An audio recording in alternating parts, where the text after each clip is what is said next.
In the quiet village of Zorah, a humble woman toiled under the midday sun. Her heart was heavy, for she had no children to carry on her family's name. Suddenly, a figure bathed in radiant light appeared before her, a messenger from the Lord. "You shall conceive and bear a son," the angel proclaimed. "He will be dedicated to God and will begin to deliver Israel from the Philistines." Overwhelmed with joy and awe, she ran to share the miraculous news with her husband, Manoah. That evening, Manoah knelt beneath the stars, his voice trembling as he prayed, "O Lord, let the man of God return to teach us how to raise this child." His heartfelt plea echoed into the night. The next day, his prayer was answered. The angel reappeared, offering guidance for their future son. As Manoah prepared an offering, the angel ascended in the flames of the altar, leaving Manoah and his wife filled with wonder and reverence. The cries of a newborn echoed through the modest home in Zorah. The child, named Samson, had arrived just as the angel had foretold. His parents gazed at him with a mix of pride and responsibility. Knowing he was destined for greatness, they dedicated him to God, vowing to raise him in the ways of the Nazirite covenant. As a young boy, Samson's strength became legendary. One day, while playing with friends, he effortlessly lifted a grinding stone that no grown man could move. His playmates stared in awe, while his parents exchanged concerned glances. They realized the boy's strength was a gift from God, but also a weighty responsibility. During a visit to Timnah, Samson's eyes fell upon a beautiful Philistine woman. Her grace and beauty captivated him, and he declared to his parents, "Get her for me as my wife." Though they reminded him of God's command to marry within Israel, Samson was resolute. Unbeknownst to him, God had a greater plan in motion. While journeying to Timnah, Samson was ambushed by a ferocious lion. As it roared and lunged, Samson felt the Spirit of the Lord empower him. With bare hands, he tore the lion apart as easily as one might tear a cloth. Victorious, he left the carcass behind, never mentioning the encounter to anyone. On his return to Timnah, Samson discovered a beehive inside the lion's carcass. Bees buzzed around the golden honeycomb. Without hesitation, Samson scooped honey into his hands, savoring its sweetness. He shared it with his parents, but kept the source a secret, not realizing he had violated his Nazirite vow. At his wedding feast, Samson entertained the Philistine guests with a riddle. Out of the eater came something to eat. Out of the strong came something sweet. The Philistines, unable to solve it, grew desperate. They turned to Samson's wife, coercing her to reveal the answer. Her betrayal would soon set a chain of events into motion. When the Philistines answered his riddle, Samson's anger burned within him. To settle the debt, he traveled to Ashkelon, where he struck down 30 Philistine men and took their garments. His face was grim as he returned to pay his wager, leaving his wife behind and vowing revenge. When Samson returned to claim his wife, he found her with another man. Heartbroken and enraged, he felt the sting of betrayal. This moment marked the beginning of a bitter conflict between Samson and the Philistines. Samson, determined to exact revenge, captured 300 foxes. Tying their tails together with torches, he set them loose in the Philistines' fields. Flames consumed their crops, vineyards, and olive groves. The Philistines, furious, vowed to destroy him. Seeking retribution, the Philistines set fire to Samson's wife and her family. When news reached Samson, he was devastated. Consumed by rage, he launched a brutal attack, striking down many Philistines before retreating to a cave. The Philistines demanded that the men of Judah hand over Samson. Bound by fear, they delivered him, tied with new ropes. As the Philistines approached, the Spirit of the Lord filled Samson. He broke free and defeated 1,000 men with the jawbone of a donkey. Exhausted and thirsty, Samson cried out to God, "Must I die of thirst after this great victory?" God answered his plea, splitting open a hollow place in the ground. Water gushed forth, reviving Samson. He named the spring En-Hakkore, the spring of the caller. For 20 years, Samson judged Israel, keeping the Philistines at bay.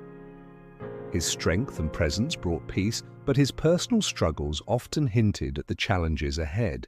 In Gaza, the Philistines plotted to trap Samson. At midnight, he tore the city gates from their hinges and carried them to a hill outside Hebron, a vivid reminder of his unmatched strength.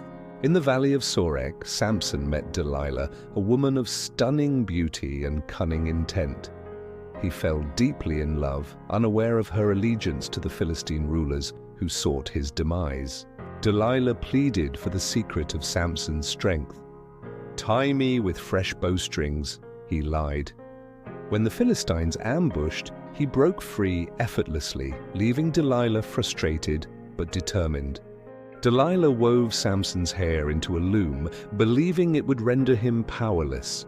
But once again, Samson broke free, his strength intact.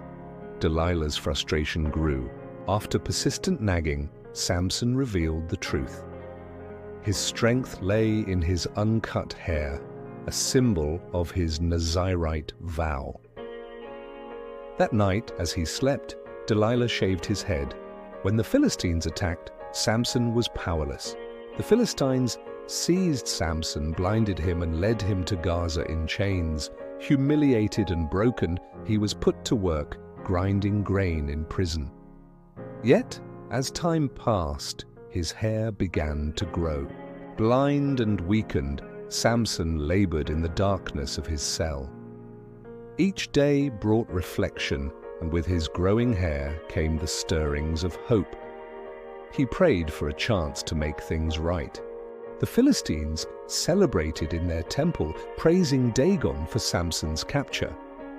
Brought out to entertain the crowd, Samson stood between two pillars, mocked and jeered by thousands.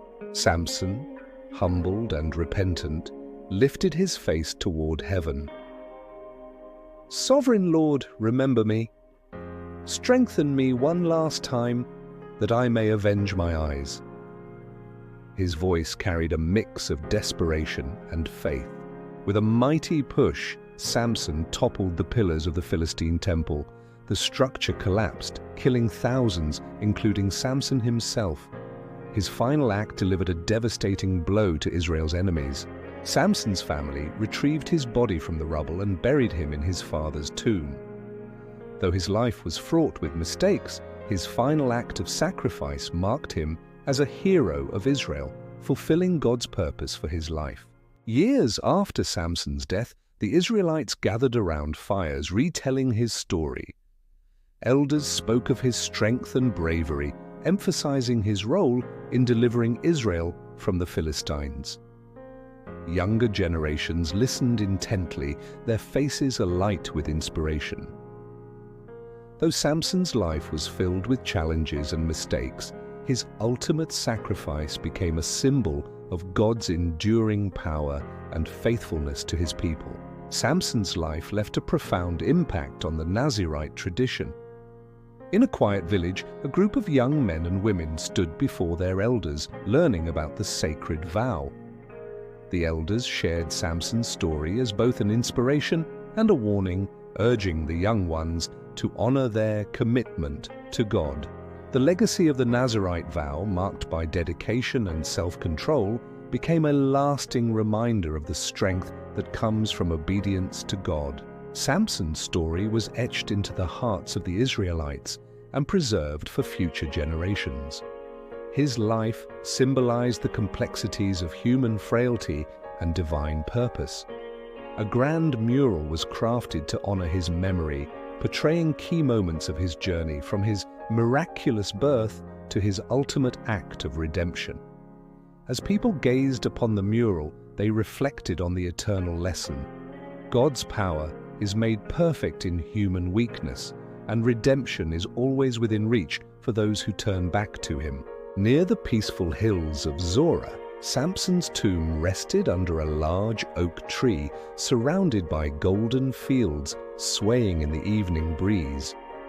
Children sat in a circle around a wise elder, their eyes wide with wonder as they listened to Samson's story. The elder's voice, soft yet firm, carried the lessons of his life. Children, Samson was a man of great strength, but he also made mistakes. His story teaches us important lessons. 1. Obey God's commands. Samson's strength was a gift from God, but when he disobeyed, he lost it. This reminds us to always follow God's instructions in our lives. 2. Make wise choices. Samson acted on impulse, which caused trouble. It's important to think carefully about what we do and choose wisely. 3. Trust in God's power. Even when Samson was weak and blind, he trusted God to help him. God can always give us the strength to overcome challenges. 4. Seek forgiveness. Samson turned back to God in his final moments, and God forgave him.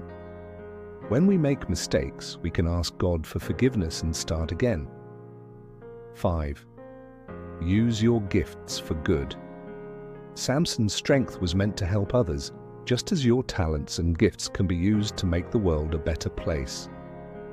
Remember, children, God has a purpose for you just as He did for Samson.